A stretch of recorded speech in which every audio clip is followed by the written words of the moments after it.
মিয়া তুষ্টিকৰণৰ ৰাজনীতিত নামিছে ভাৰতীয় জনতা পাৰ্টি। উজনিত কয় এটা, নামনিত কয় এটা। প্ৰথম পৰ্যায়ৰ নিৰ্বাচন শেষ হোৱাৰ পিছত সুৰ সলনি হ'ল বিজেপিৰ। প্ৰথম পৰ্যায়ৰ নিৰ্বাচনত মিয়াৰ ভোট নালাগে বুলি টেটু ফালি থকা বিজেপিৰ নিৰ্লজ্জ নেতাসকলে এতিয়া দ্বিতীয় পৰ্যায়ৰ নিৰ্বাচনৰ আগত হাতে ভৰিয়ে ধৰিছে মিয়া মুছলমানৰ। ধৰা পৰিছে ভাৰতীয় জনতা পাৰ্টিৰ চূড়ান্ত ধূৰ্তামি। লোকসভা নিৰ্বাচনৰ প্ৰথম পৰ্যায়ৰ ভোট গ্ৰহণ নোহোৱালৈকে মিয়াৰ ভোটৰ প্ৰয়োজন নাছিল ভাৰতীয় জনতা পাৰ্টিক।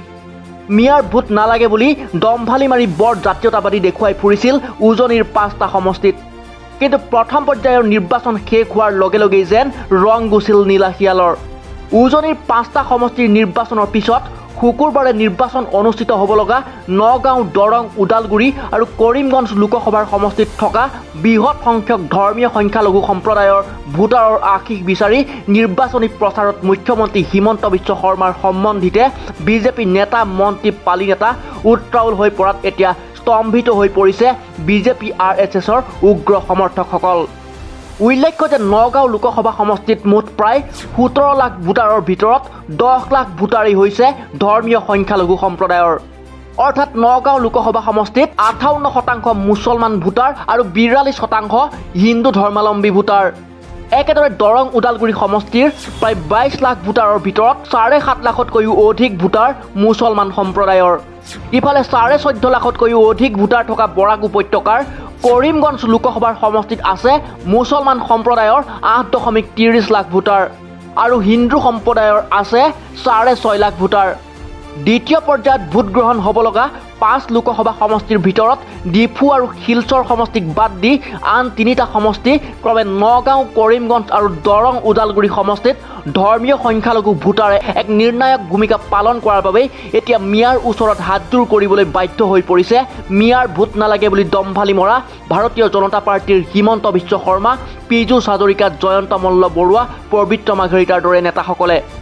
বিজেপিয়ে অকস্মাতে স্থিতি সলাই মুছলমান তোষামোদত নামি পৰাক লৈ সৰব হৈ পৰিছে প্ৰদেশ কংগ্ৰেছৰ সভাপতি ভূপেন বৰা।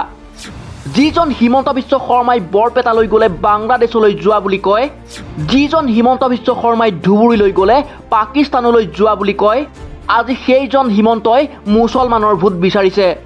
বসুন্ধৰাৰ আঁচনিৰ অধীনত যি মুছলমানে এটুকুৰা মাটি নেপালে সেই বিজেপিক এতিয়া মুছলমানে ভোট দিবনে? এইদৰেই মন্তব্য কৰে ভূপেন বৰাই। আজি হিমন্ত বিশ্ব শৰ্মা ডাঙৰীয়াই কালি নগাঁৱত আহি কৈছে যে মুছলমানে বিজেপিক ভোট দিব লাগে। কিছুমান মুছলমান গৈ তাৰ হাততালি মাৰিছে। মই নগাঁৱৰ ৰাইজক সুধিব বিচাৰিছো যে যিজন হিমন্ত বিশ্ব শৰ্মা বৰপেটা গ'লে বাংলাদেশলৈ আহিছে বুলি কয়, যিজন হিমন্ত বিশ্ব শৰ্মা ধুবুৰী গ'লে পাকিস্তানলৈ আহিছে বুলি কয়, সেইজন হিমন্ত বিশ্ব শৰ্মাই এতিয়া ভোট ভিক্ষা বিচাৰি ভিক্ষা খুজিলে মুছলমানে ভিক্ষা দিবলৈ নিদিয়ে। কিয় ভিক্ষা খুজিছে নগাঁৱত? যেনেকে ফুটবল খেলত গ'ল দিব নোৱাৰা প্লেয়াৰ বিলাকে গ'ল পোষ্ট বদলাব বিচাৰে, হিমন্ত বিশ্ব শৰ্মা আৰু বিজেপি দলে উজনি অসমৰ ৰাইজে ইলেকশ্যনত ধাৰাসাৰী কৰাৰ পাছত নগাঁৱত আহি পেলাই গ'ল পোষ্ট বদলাই পেলাই গ'ল দিব বিচাৰিছে।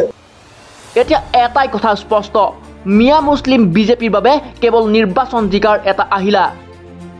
য'ত মুছলমান বেয়া পাওঁ বুলি ক'লে ভোট পায়, তাত মুছলমানক কট্টৰ সমালোচনা কৰে বিজেপিয়ে।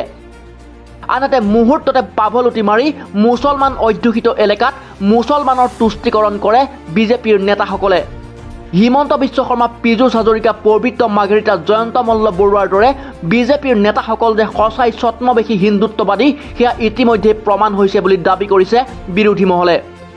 যি বিজেপিয়ে জেহাদীৰ ক্ষেত্ৰভূমি বুলি অসমৰ 750খনকৈ মাদ্ৰাজা বন্ধ কৰি দিলে, যি বিজেপিয়ে 90%তকৈও অধিক মাটিৰ দালাল মুছলমান বুলি কৈছিল, যি বিজেপিয়ে বসুন্ধৰা আঁচনিৰ দ্বাৰা মুছলমানক এটুকুৰা মাটি নিদিলে, যি বিজেপিয়ে বাংলাদেশীৰ টেগ লগাই মুছলমানসকলক নিৰ্মমভাৱে উচ্ছেদ কৰিলে, সেই বিজেপিয়ে এতিয়া বিৰোধীৰ ওচৰত পৰাজয় বৰণৰ ভয়ত নীলাজৰ দৰে ভোট বিচাৰি গৈছে মুছলমান ৰাইজৰ কাষলৈ।